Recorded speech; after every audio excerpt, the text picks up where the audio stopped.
ಕೃಷ್ಣ ಅವರು ನಿಧನರಾಗಿದ್ದಾರೆ ಅನ್ನುವಂತಹ ಆಘಾತಕಾರಿ ವಿಚಾರ ಗೊತ್ತಾಗ್ತಾ ಇದೆ. ಎಸ್ಎಂ ಕೃಷ್ಣ ಅವರು ಮಧ್ಯರಾತ್ರಿ 2 ಗಂಟೆ ಸುಮಾರಿಗೆ ಕೊನೆಯುಸಿರೆಳೆದಿದ್ದಾರೆ ಅನ್ನೋ ಮಾಹಿತಿ ಕೂಡ ಲಭ್ಯ ಆಗ್ತಾ ಇದೆ.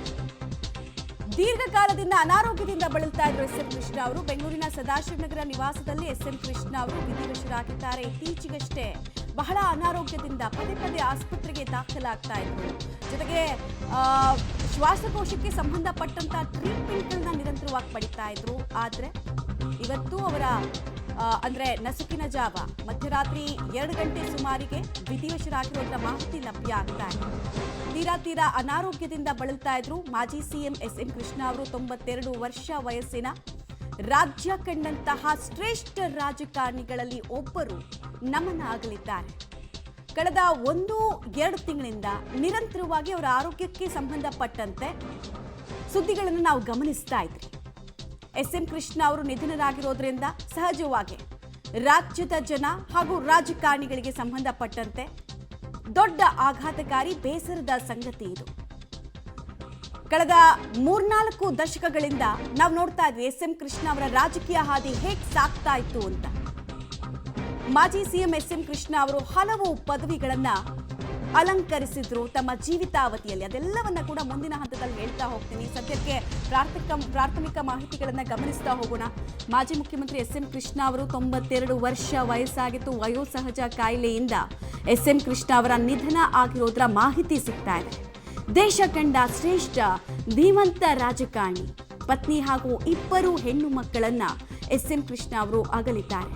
ಅವರ ಪೂರ್ಣ ಹೆಸರು ಸೋಮನಹಳ್ಳಿ ಮಲ್ಲಯ್ಯ ಕೃಷ್ಣ. 1932 ಮೇ 1ನೇ ತಾರೀಕು ಸೋಮನಹಳ್ಳಿಯಲ್ಲಿ ಅವರ ಜನನ ಆಗುತ್ತೆ. ಮಂಡ್ಯ ಜಿಲ್ಲೆಯ ಮದ್ದೂರು ತಾಲೂಕಿನ ಸೋಮನಹಳ್ಳಿಯಲ್ಲಿ ಅವರ ಜನನ. ತಂದೆ ಮಲ್ಲಯ್ಯ, ತಾಯಮ್ಮ ಅವರ ಪುತ್ರನಾಗಿ ಶ್ರೀಮಂತ ಮನೆತನದಲ್ಲಿ ಎಸ್ಎಂ ಕೃಷ್ಣ ಅವರು ಹುಟ್ಟಿರ್ತಾರೆ. ಅವರ ಬದುಕಿನ ಸಂಬಂಧಪಟ್ಟಂತಹ ಕೆಲ ಇಂಟ್ರೆಸ್ಟಿಂಗ್ ಮಾಹಿತಿಗಳನ್ನು ಆರಂಭಿಕ ಹಂತದಲ್ಲಿ ನೋಡ್ತಾ ಹೋಗೋಣ. ಬಟ್ ಅತ್ಯಂತ ಬೇಸರದ ಸಂಗತಿ ಇದೆ. ಎಸ್ಎಂ ಕೃಷ್ಣ ಅವರು ಇನ್ನಷ್ಟು ಕಾಲ ನಮ್ಮೆಲ್ಲರ ಜೊತೆಗೆ ಇರ್ತಾರೆ ಅನ್ನುವಂತಹ ನಿರೀಕ್ಷೆ ಇತ್ತು. ಅವರ ಆರೋಗ್ಯದಲ್ಲಿ ಸುಧಾರಣೆ ಆಗುತ್ತೆ ಅನ್ನುವಂತಹ ಪವಾಡದ ನಿರೀಕ್ಷೆಯಲ್ಲಿ ಜನ ಇದ್ರು. ಆದರೆ ಅದು ಹುಸಿಯಾಗಿದೆ. ನಿನ್ನೆ ಮಧ್ಯರಾತ್ರಿ 2 ಗಂಟೆ ಸುಮಾರಿಗೆ ಅವರ ನಿಧನ ಆಗಿದೆ ಅನ್ನುವಂತಹ ವಿಚಾರ ಗೊತ್ತಾಗ್ತಾ ಇದೆ.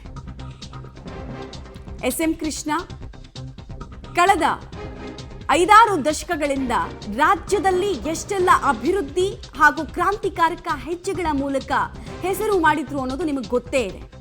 ಅತ್ಯಂತ ಜಟಿಲ ಸಮಸ್ಯೆಗಳನ್ನ ಸುಲಭ ರೀತಿಯಲ್ಲಿ ಎದುರಿಸಿದ್ರು ಮತ್ತು ಮತ್ತೆ ಅವರನ್ನ ನೋಡಬೇಕು ಅನ್ನುವಂತಹ ವ್ಯಕ್ತಿತ್ವ ಅವರದ್ದಾಗಿತ್ತು. ಡೀಟೇಲ್ಸ್ ಕೊಡ್ತಾರೆ ಪ್ರಕಾಶ್. ಅತ್ಯಂತ ಬೇಸರದ ಸಂಗತಿ, ಇವರ ಆರೋಗ್ಯದಲ್ಲಿ ಒಂದು ಪವಾಡದ ನಿರೀಕ್ಷೆಯಲ್ಲಿ ಜನ ಇದ್ರು, ಅದು ಹುಸಿಯಾಗಿದೆ. ಅವರ ನಿಧನಕ್ಕೆ ಸಂಬಂಧಪಟ್ಟಂತೆ ಏನೇನು ಪ್ರಾಥಮಿಕ ಮಾಹಿತಿ ಸಿಗ್ತಾ ಇದೆ? ಇವತ್ತು ಮಧ್ಯರಾತ್ರಿ 2 ಗಂಟೆ ಸುಮಾರಿಗೆ ವಿಧಿವಶರಾಗಿದ್ದಾರೆ. ಇನ್ನೇನು ಕೆಲವು ಕ್ಷಣಗಳಲ್ಲಿ ಸರ್ಕಾರದಿಂದಲೂ ಕೂಡ ಅಧಿಕೃತವಾಗಿ ಘೋಷಣೆ ಮಾಡ್ಲಿಕ್ಕಿದ್ದಾರೆ. ಇತ್ತೀಚೆಗೆ ಅಂದ್ರೆ ಕಳೆದ ಒಂದು 3-4 ತಿಂಗಳ ಹಿಂದೆ ಅಷ್ಟೇ ಅವರ ಆರೋಗ್ಯದಲ್ಲಿ ಒಂದಿಷ್ಟು ಸಮಸ್ಯೆಗಳ ಆಗಿದ್ದು ಖಾಸಗಿ ಆಸ್ಪತ್ರೆಯಲ್ಲಿ ಚಿಕಿತ್ಸೆಯನ್ನ ಪಡಿತಾ ಇದ್ರು. ಅಲ್ಲಿ ಒಂದಿಷ್ಟು ಸಮಸ್ಯೆಗಳು ಏನು ಆಗಿದ್ದು ಅದೆಲ್ಲವೂ ಕೂಡ ಚೇತರಿಕೆ ಹಂತದಲ್ಲಿ ಬಂದಿದ್ರು. ಜೊತೆಗೆ ಮನೆಯಲ್ಲೇ ವಿಶ್ರಾಂತಿಯನ್ನ ಪಡಿತಾ ಇದ್ರು. ಸೊ ಕಳೆದ 1-2 ದಿನಗಳ ಹಿಂದ ಒಂದಿಷ್ಟು ಆರೋಗ್ಯದಲ್ಲಿ ಸಮಸ್ಯೆಗಳು ಕಾಣಿಸ್ಕೊಂಡಿದ್ವು. ಸೊ ನಿಜಕ್ಕೂ ಕೂಡ ಒಂದು ರೀತಿಯಲ್ಲಿ ಬೇಸರದ ಸಂಗತಿ. ಜೊತೆಗೆ ಈಗಾಗಲೇ ವೈದ್ಯರು ಕೂಡ ಅಂದ್ರೆ ಅವರು ಮನೆಗೆ ವಾಪಸ್ ಆದ ಬಳಿಕ ವೈದ್ಯರು ಕೂಡ ಅವರ ಆರೋಗ್ಯದ ಮೇಲೆ ತೀವ್ರ ನಿಗಾವನ್ನ ಕೂಡ ವಹಿಸಿದ್ರು. ಪ್ರತಿ ಕ್ಷಣದ ಆರೋಗ್ಯದ ವಿಚಾರದಲ್ಲಿ ಕೂಡ ಅವರನ್ನ ಟ್ರೀಟ್ ಮಾಡ್ತಾ ಇದ್ರು. ಆದ್ರೆ ಇವತ್ತು ಮಧ್ಯರಾತ್ರಿ ಅವರು ವಿಧಿವಶರಾಗಿದ್ದಾರೆ. ಅವರ ರಾಜಕೀಯ ಜೀವನವೇ ಒಂದ್ ರೀತಿಯ ಅದ್ಭುತ. ವಿದೇಶದಲ್ಲಿ ಉನ್ನತ ವ್ಯಾಸಂಗವನ್ನ ಮಾಡಿದ್ರು, ಆ ನಂತರ ರಾಜಕೀಯ ಪ್ರವೇಶವನ್ನ ಮಾಡಿದ್ರು. ಒಂದ್ ರೀತಿಯಲ್ಲಿ ಅಜಾತ ಶತ್ರುವಾಗಿ ಇದ್ರು. ಬದಲಾದ ರಾಜಕೀಯ ಸನ್ನಿವೇಶದಲ್ಲಿ ಕಾಂಗ್ರೆಸ್ ಪಕ್ಷವನ್ನ ತೊರೆದು ಆ ನಂತರ ಬಿಜೆಪಿಗೆ ಕೂಡ ಅವರು ಎಂಟ್ರಿಯನ್ನ ಪಡೆದುಕೊಂಡಿದ್ರು. ಈಗಾಗಲೇ ಈ ಒಂದು ಸಾವಿನ ಸುದ್ದಿ ತಿಳಿದ ಬಳಿಕ ಈಗ ಬೆಳಗಾವಿ ಅಧಿವೇಶನದಲ್ಲಿ ಏನ್ ನಡೀತಾ ಇದೆ ಅಲ್ಲಿ ಎಲ್ಲ ರಾಜಕೀಯ ಮುಖಂಡರುಗಳು ಕೂಡ ಮತ್ತೆ ಇದೀಗ ಬೆಂಗಳೂರಿಗೆ ವಾಪಸ್ ಬರುವಂತಹ ಎಲ್ಲ ವ್ಯವಸ್ಥೆಗಳನ್ನ ಕೂಡ ಮಾಡಿಕೊಂಡಿದ್ದಾರೆ. ಈಗಾಗಲೇ ಡಿಸಿಎಂ ಡಿ ಕೆ ಶಿವಕುಮಾರ್ ಅವ್ರಿಗೂ ಕೂಡ ಈ ವಿಚಾರ ತಿಳಿಸಲಾಗಿದೆ. ಅವರು ಬೆಳಗಾವಿಯಿಂದ ವಾಪಸ್ ಬೆಂಗಳೂರಿಗೆ ಬರ್ತಾ ಇದ್ದಾರೆ. ಹಾಗೇನೆ ಅವರ ಕುಟುಂಬಸ್ಥರಿಗೆ, ಸಂಬಂಧಿಕರೆಲ್ಲರಿಗೂ ಕೂಡ ವಿಚಾರವನ್ನ ತಿಳಿಸಲಾಗಿದೆ. ಪಾರ್ಥಿವ ಶರೀರವನ್ನ 6 ಗಂಟೆಯ ನಂತರ ಮನೆಯಿಂದ ಹೊರಗಿಡುವುದಕ್ಕೆ ಎಲ್ಲ ರೀತಿಯ ವ್ಯವಸ್ಥೆಗಳನ್ನು ಕುಟುಂಬಸ್ಥರು ಕೂಡ ಮಾಡಿಕೊಳ್ತಾ ಇದ್ದಾರೆ. ಜೊತೆಗೆ ಪೊಲೀಸರ ಕೂಡ ಒಂದ್ ರೀತಿಯಲ್ಲಿ ಮನೆಯ ಸುತ್ತಮುತ್ತಲು ಕೂಡ ಭದ್ರತೆಯನ್ನ ಮಾಡಿಕೊಳ್ತಾ ಇದ್ದಾರೆ. ಅಭಿಮಾನಿಗಳು, ಕಾರ್ಯಕರ್ತರು ದೊಡ್ಡ ಸಂಖ್ಯೆಯಲ್ಲಿ ಸೇರುವಂತಹ ಸಾಧ್ಯತೆಗಳಿದಾವೆ. ಸೊ ಹಾಗಾಗಿ ಎಲ್ಲೂ ಕೂಡ ಒಂದಿಷ್ಟು ನುಗ್ಗಲು ಅಥವಾ ಏಕಕಾಲಕ್ಕೆ ಅದನ್ನೆಲ್ಲವನ್ನ ಕೂಡ ತಡೆಯೋದಕ್ಕೆ ಇದೀಗ ರಸ್ತೆ ಅಂದ್ರೆ ನಿವಾಸದ ಮುಂಭಾಗದ ರಸ್ತೆ ಏನಿದೆ ಅಲ್ಲಿ ಬ್ಯಾರಿಕೇಡ್ಗಳನ್ನ ಹಾಕಿ ಪೊಲೀಸರು ಹೆಚ್ಚಿನ ಭದ್ರತೆಯನ್ನು ಕೂಡ ಮಾಡಿಕೊಳ್ತಾ ಇದ್ದಾರೆ. ಓಕೆ ಪ್ರಕಾಶ್, ಹಾಗೆ ಸಂಪರ್ಕದಲ್ಲಿರಿ, ವಾಪಸ್ ಬರ್ತೀನಿ. ಮಾಜಿ ಮುಖ್ಯಮಂತ್ರಿ ಎಸ್.ಎಂ. ಕೃಷ್ಣ ಅವರು ವಿಧಿವಶರಾಗಿರೋದರ ಮಾಹಿತಿ ಕೊಡ್ತಾ ಇದ್ವಿ. ಎಸ್.ಎಂ. ಕೃಷ್ಣ ಅವರ ನಿವಾಸಕ್ಕೆ ಪೊಲೀಸ್ ಸಿಬ್ಬಂದಿಗಳು ಹೆಚ್ಚಿನ ಭದ್ರತೆ ಕಲ್ಪಿಸೋ ನಿಟ್ಟಿನಲ್ಲಿ ಬಂದಿದ್ದಾರೆ. ಎಸ್.ಎಂ. ಕೃಷ್ಣ ನಿವಾಸದ ರಸ್ತೆಗೆ ಬ್ಯಾರಿಕೇಡ್ಗಳನ್ನು ಕೂಡ ಅಳವಡಿಕೆ ಮಾಡಲಾಗಿದೆ. ಸದಾಶಿವನಗರದ ನಿವಾಸದಲ್ಲೇ ಸದ್ಯಕ್ಕೆ ಎಸ್.ಎಂ. ಕೃಷ್ಣ ಅವರ ಪಾರ್ಥಿವ ಶರೀರ ಇದೆ. ಅಲ್ಲಿ ಬಹಳಷ್ಟು ಜನ ಬರ್ತಾರೆ ಮತ್ತು VVIP ಮೂವ್ಮೆಂಟ್ಸ್ ಸಹಜವಾಗಿ ಅತಿ ಹೆಚ್ಚಿರೋದ್ರಿಂದ ಬೇಕಾದಂತಹ ಎಲ್ಲ ವ್ಯವಸ್ಥೆಗಳನ್ನು ಪೊಲೀಸ್ ಸಿಬ್ಬಂದಿಗಳು ಮಾಡ್ತಾ ಇದ್ದಾರೆ. ಬ್ಯಾರಿಕೇಡ್ಗಳನ್ನು ಹಾಕೋದ್ರ ಮೂಲಕ ಅನ್ನೋದರ ಮಾಹಿತಿ ಸಿಗ್ತಾ ಇದೆ. ಮತ್ತು ಕಾನೂನು ಸುವ್ಯವಸ್ಥೆ ಕಾಪಾಡೋ ನಿಟ್ಟಿನಲ್ಲಿ ಮುಂಜಾಗ್ರತಾ ಕ್ರಮವಾಗಿ ಕುಟುಂಬದವರಿಗೆ ಈ ಸಂದರ್ಭದಲ್ಲಿ ಡಿಸ್ಟರ್ಬ್ ಆಗದೇ ಇರೋ ರೀತಿ, ಯಾಕಂದರೆ ಎಸ್.ಎಂ. ಕೃಷ್ಣ ಅವರಿಗೆ ಅತಿ ದೊಡ್ಡ ಫಾಲೋವರ್ಸ್ ಇದ್ದರು ಮತ್ತು ಇವರನ್ನ ನೋಡಿ ತುಂಬ ಜನ ರಾಜಕಾರಣಕ್ಕೆ ಬಂದವರಿದ್ರು. ಅವರೆಲ್ಲರೂ ಕೂಡ ಇವತ್ತು ಒಮ್ಮೆಲೆಗೆ ಬರುವಂತಹ ಸಾಧ್ಯತೆ ಇರುತ್ತೆ. ಹೀಗಾಗಿ ಅಲ್ಲಿ ಯಾವುದೇ ರೀತಿಯಾಗಿ ಕನ್ಫ್ಯೂಷನ್ಗೆ ದಾರಿ ಮಾಡಿಕೊಡಬಾರ್ದು ಅನ್ನೋ ನಿಟ್ಟಿನಲ್ಲಿ ಪೊಲೀಸರು ಕೂಡ ಸಾಕಷ್ಟು ಮುಂಜಾಗ್ರತಾ ಕ್ರಮಗಳನ್ನು ಕೈಗೊಳ್ತಾ ಇದ್ದಾರೆ. ಮತ್ತು ಕುಟುಂಬಸ್ಥರು ಇನ್ನೂ ಮುಂದಿನ ಹಂತಗಳ ಪ್ರಕ್ರಿಯೆ ಬಗ್ಗೆ ಕೂಡ ಯೋಚನೆ ಮಾಡ್ತಿರ್ತಾರೆ. ಸೊ ಅದೆಲ್ಲದಕ್ಕೂ ಕೂಡ ಸಾಥ್ ಕೊಡೋ ನಿಟ್ಟಿನಲ್ಲಿ ಸದ್ಯಕ್ಕೆ ಸಿಬ್ಬಂದಿಗಳ ಟೀಮೇ ಅಲ್ಲಿ ಬಂದಿದೆ ಅನ್ನೋದು ಗೊತ್ತಾಗ್ತಾ ಇದೆ. ಇನ್ನು ಎಸ್.ಎಂ. ಕೃಷ್ಣ ಅವರ ಬಗ್ಗೆ ಹೇಳಬೇಕಂದ್ರೆ ನಮ್ಮೆಲ್ಲರಿಗೂ ಗೊತ್ತು, ರಾಜಕೀಯ ದಶಾವತಾರಿ, ಮುತ್ಸದಿ, ರಾಜಕಾರಣಕ್ಕೆ ಅವರು ಮುತ್ಸದಿ ಆಗಿದ್ರು ಕೂಡ ಬದುಕಿನ ಸಂಧ್ಯಾಕಾಲದಲ್ಲಿದ್ದರೂ ಕೂಡ ಅವರ ಪ್ರಭಾವ ಹಲವು ಚುನಾವಣೆಗಳಲ್ಲಿ ಹೆಂಗಿರ್ತಾ ಇತ್ತು.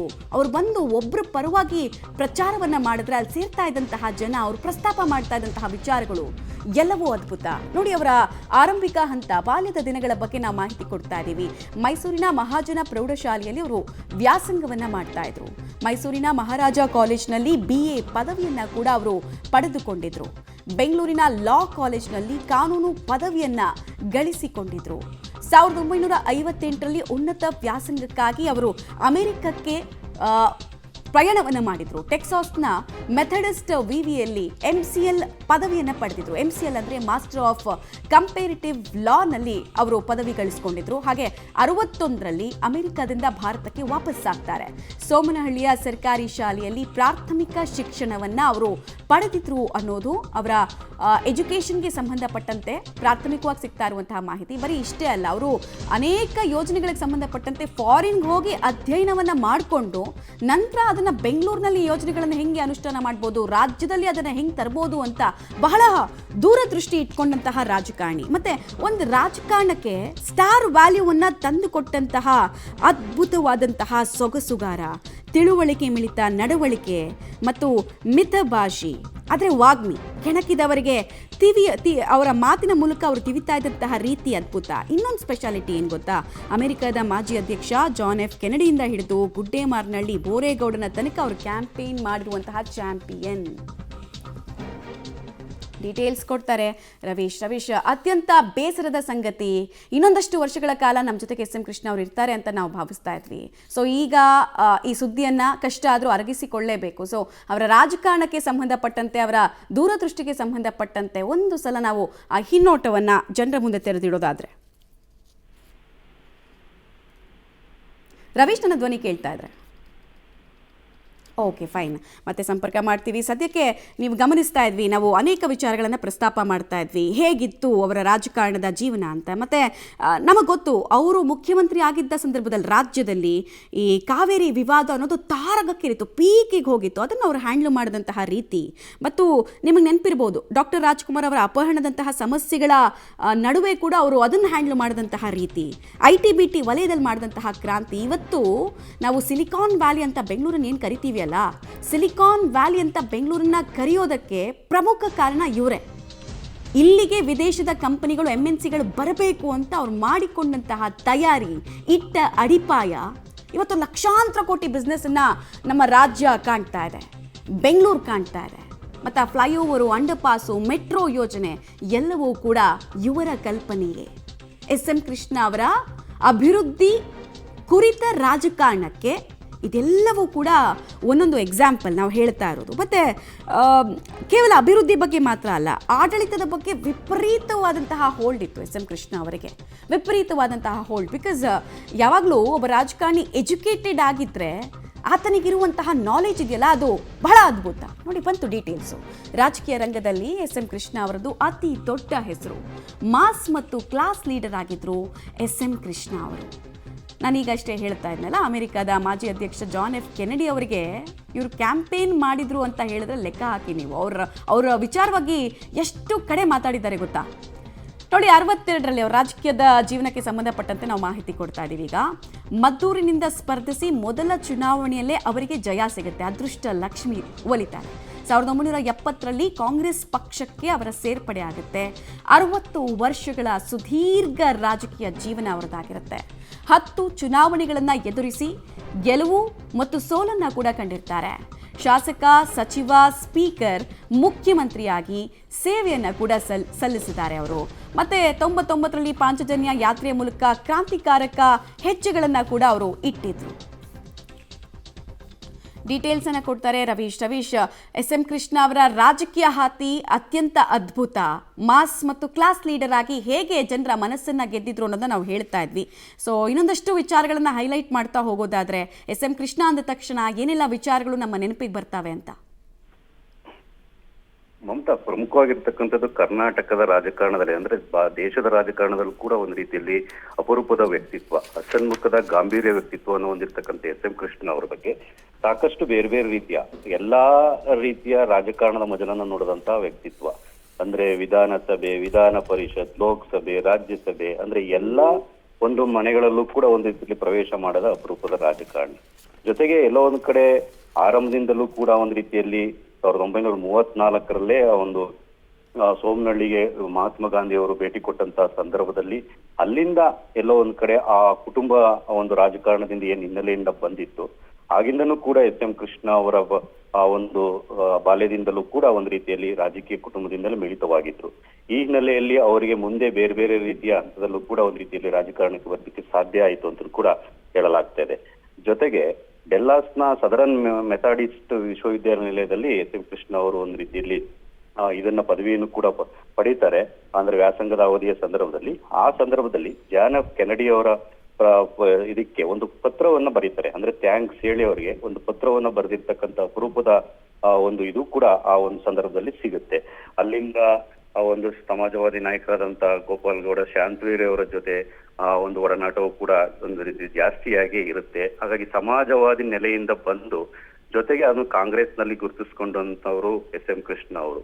ಹಾಗಾಗಿ ಕೇವಲ ಕರ್ನಾಟಕದ ರಾಜಕಾರಣದ ಅಷ್ಟೇ ಅಲ್ಲ, ಭಾರತದ ರಾಜಕಾರಣದಲ್ಲೂ ಕೂಡ ಎಸ್ ಎಂ ಕೃಷ್ಣ ಅವರ ಒಂದು ಅವಧಿ ಏನಿದೆ ಅದು ಸಾಕಷ್ಟು ಒಂದು ಮಹತ್ವವನ್ನು ಕೂಡ ಪಡೆದುಕೊಂಡಿರುತ್ತೆ. ಜೊತೆಗೆ ಎಸ್ ಎಂ ಕೃಷ್ಣ ಅವರು ಆ ಒಂದು 1999ರಲ್ಲಿ ಒಂದು ಪಾಂಚಜನ್ಯದ ಮೂಲಕ ಕಾಂಗ್ರೆಸ್ ಅನ್ನ ಯಾವ ರೀತಿ ಅಧಿಕಾರಕ್ಕೆ ತಂದರು ಅಂತೂ ಕೂಡ ಎಲ್ರಿಗೂ ಗೊತ್ತಿರ್ತಕ್ಕಂಥ ವಿಚಾರವೇ ಸರಿ. ಹಾಗಾಗಿ ಕರ್ನಾಟಕದ ರಾಜಕಾರಣದಲ್ಲೂ ಕೂಡ ಸಾಕಷ್ಟು ಬೇರೆ ಬೇರೆ ರೀತಿಯ ಯೋಜನೆಗಳನ್ನ ಮೂಲಕ ಒಂದು ರೀತಿಯಲ್ಲಿ ಕಾಂಗ್ರೆಸ್ನು ಕೂಡ ದೊಡ್ಡ ಮಟ್ಟದಲ್ಲಿ ಬೇರೂರಕ್ಕೆ ಅನುಕೂಲ ಮಾಡಿಕೊಂಡಂತವ್ರು ಎಸ್ ಎಂ ಕೃಷ್ಣ ಅವರು.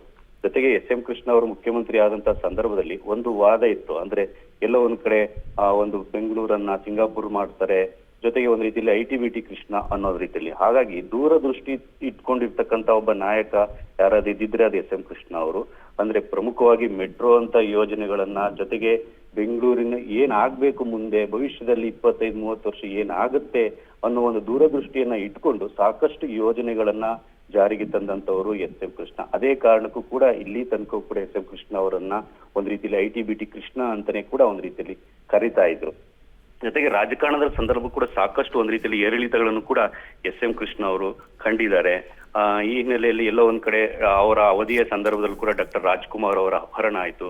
ಈ ಸಂದರ್ಭದಲ್ಲಿ ದೊಡ್ಡ ಮಟ್ಟದ ಒಂದು ರೀತಿಯಲ್ಲಿ ಸಮಸ್ಯೆಯನ್ನೇ ಎದುರಿಸಿದ್ರು. ಆದ್ರೂ ಕೂಡ ಎಲ್ಲೋ ಒಂದ್ ಕಡೆ ಆ ಸಮಸ್ಯೆಯನ್ನ ಒಂದು ರೀತಿಯಲ್ಲಿ ನಾಜೂಕಾಗಿ ಒಂದು ರೀತಿಯಲ್ಲಿ ಬಹಳಷ್ಟು ಬೇರೆ ಬೇರೆ ರೀತಿಯ ಟೆಕ್ನಿಕ್ಸ್ ಮೂಲಕವೇ ಒಂದು ರೀತಿಯಲ್ಲಿ ಬಗೆಹರಿಸುವಂತ ಕೆಲಸವನ್ನ ಕೂಡ ಎಸ್ ಎಂ ಕೃಷ್ಣ ಅವರು ಮಾಡಿದ್ರು. ಅಂದ್ರೆ ಎಷ್ಟರ ಮಟ್ಟಿಗೆ ಆ ಸಮಸ್ಯೆ ಬಂದೊಡ್ಡಿತ್ತು, ಅದೇ ರೀತಿ ಎಲ್ಲವೂ ಕೂಡ ಅದನ್ನ ಒಂದು ರೀತಿಯಲ್ಲಿ ಅವರು ರಾಜ್ಕುಮಾರ್ ಅವರನ್ನ ವಾಪಸ್ ಒಂದು ರೀತಿಯಲ್ಲಿ ಕರ್ಕೊಬರೋದು ಒಂದು ಸವಾಲಿನ ಕೆಲಸವೇ ಆಗಿತ್ತು.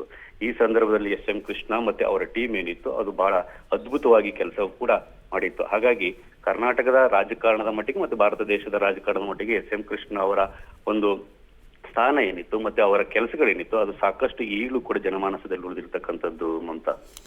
ಡೆಫಿನೆಟ್ಲಿ ರವೀಶ್, ಧನ್ಯವಾದ ತಮ್ಮೆಲ್ಲ ಮಾಹಿತಿಗಾಗಿ. ಮತ್ತು ಇದ್ರ ಜೊತೆಗೆ ಇನ್ನೊಂದು ಪಾಯಿಂಟ್ ಆ್ಯಡ್ ಆನ್ ಮಾಡಬೇಕು ನಾವು ಅಂತ ಹೇಳಿದ್ರೆ, ಸಾಮಾನ್ಯವಾಗಿ ಈಗ ಒಂದು ಪಕ್ಷದವರು ಇನ್ನೊಂದು ಪಕ್ಷದ ಜೊತೆಗೆ ಅಭಿವೃದ್ಧಿ ವಿಚಾರವಾಗಿ ಅಷ್ಟು ಹೊಂದಾಣಿಕೆಯಿಂದ ಮುಂದಕ್ಕೆ ಹೋಗಲ್ಲ. ಆದರೆ ಎಸ್.ಎಂ. ಕೃಷ್ಣ ಅವರು ತುಂಬ ಡಿಫ್ರೆಂಟ್ ಅದರಲ್ಲಿ. ಯಾಕಂದರೆ ಎಸ್.ಎಂ. ಕೃಷ್ಣ ಅವರು ಇಲ್ಲಿ ಮುಖ್ಯಮಂತ್ರಿ ಆಗಿದ್ದ ಅವಧಿಯಲ್ಲೇ ಅಲ್ಲಿ ಸೆಂಟ್ರಲಲ್ಲಿ ಅನಂತಕುಮಾರ್ ಅವರು ಈ ಮೆಟ್ರೋ ಯೋಜನೆಗೆ ಸಂಬಂಧಪಟ್ಟಂತೆ ಇವ್ರ ಜೊತೆಗೆ ಮಾತಾಡಿಕೊಂಡೆ ಆ ಯೋಜನೆಗಳನ್ನು ಕರ್ನಾಟಕದಲ್ಲಿ ಬೆಂಗಳೂರಿನಲ್ಲಿ ನಾವು ಅನುಷ್ಠಾನಕ್ಕೆ ತರಬೇಕು ಅಂತ ಇಬ್ಬರು ಒಟ್ಟಿಗೆ ಕೆಲಸ ಮಾಡಿದರು. ಅಂದರೆ ಪಕ್ಷಗಳು ಬೇರೆ, ಆದರೆ ಇಬ್ಬರದ್ದು ಕೂಡ ದೂರದೃಷ್ಟಿ ರಾಜಕಾರಣ ಇದ್ದಿದ್ದರಿಂದ, ಇಬ್ಬರದ್ದು ಕೂಡ ಅಭಿವೃದ್ಧಿ ರಿಲೇಟೆಡ್ ರಾಜಕಾರಣ ಇದ್ದಿದ್ದರಿಂದ ಒಟ್ಟಿಗೆ ಹೋಗ್ತಾ ಇದ್ರು. ದೇಶ ಕಂಡ ಧೀಮಂತ ರಾಜಕಾರಣಿ ಎಸ್.ಎಂ. ಕೃಷ್ಣ ಅವರು ನಮ್ಮನ್ನೆಲ್ಲ ಅಗಲಿದ್ದಾರೆ.